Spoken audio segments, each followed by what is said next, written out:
What have you done today to change the world? If you haven't done anything yet, don't worry, because there's still time. Mr. Toastmaster, fellow Toastmasters, and fellow guests. A few weeks ago, I was standing in a very long queue at the Starbucks at Heathrow Airport. My check-in had been horrendous and had taken me almost 3 hours to get through. I was in a very bad mood. And I was standing there playing on my phone when I heard a voice say, "My phone number is..." And I looked up, and there was a Starbucks employee, complete with headset, ready to take my order. Well, his joke made me laugh and put me in a much better mood. And as I watched him go through the line taking orders, I noticed that he not only took people's orders, but he stopped and took a moment with each person to either make a joke or a comment. There were a lot of smiles in the line that day, and I'm sure those smiles were paid forward. I know that I was much nicer to people after that. It took him all of 10 seconds to do that, but it changed our world. My dad is a plumber.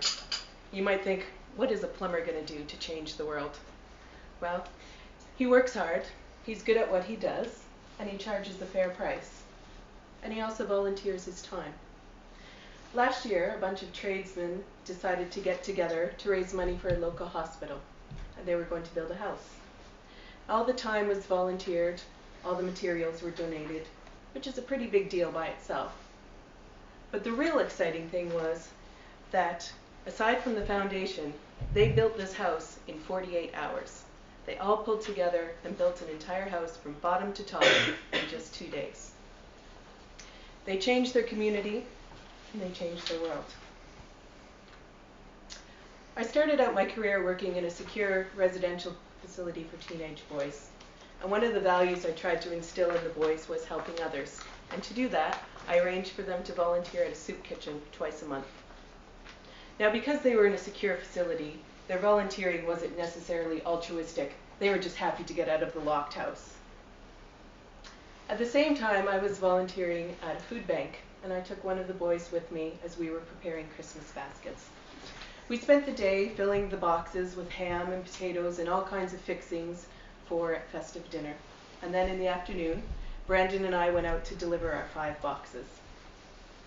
But Brandon was a little apprehensive about the idea of knocking on a stranger's door and giving them a box of goodies.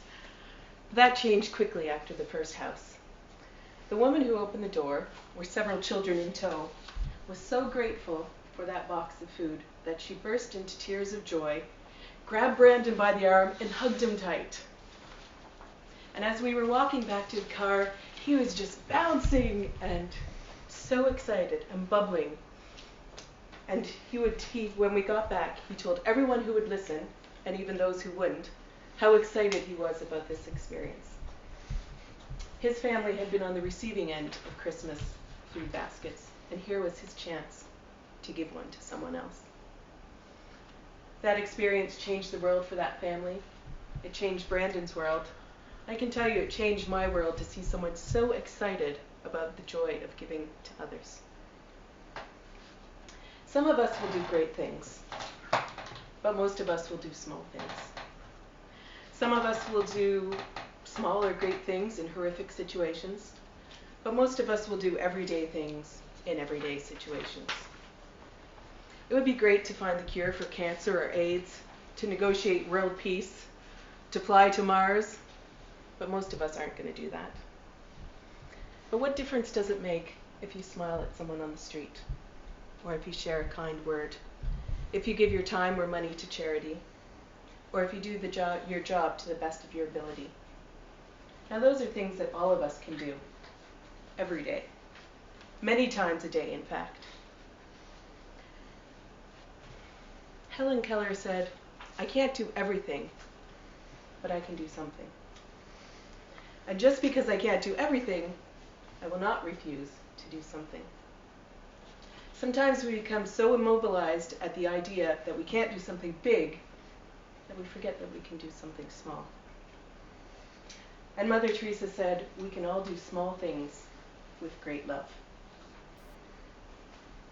So we don't need to worry about doing something big to change the world. We do it one little bit at a time.